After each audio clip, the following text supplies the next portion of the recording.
ఎంతో ముచ్చటగా కనిపిస్తుంది కదా పందిరి. అలా అనుకునే లోపల సడన్గా అయితే పందిరి పడిపోయింది. ఇలా పడిపోయేసరికి అందరూ చాలా బాధపడ్డారనమాట. వేసిన వాళ్ళు కూడా మేము ఎన్నో రకాల పందిర్లు వేసామమ్మా, ఇప్పటివరకు ఎప్పుడు ఇలా జరగలేదని వాళ్ళు కూడా బాధపడ్డారు. కానీ ఏం చేస్తాం, కొన్నిసార్లు అలా జరిగిపోతుంది అంతే.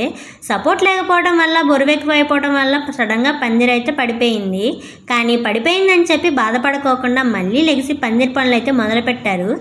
ఎక్కడ పోగొట్టుకున్నామో అక్కడే వెతుక్కోవాలంటారు కదా.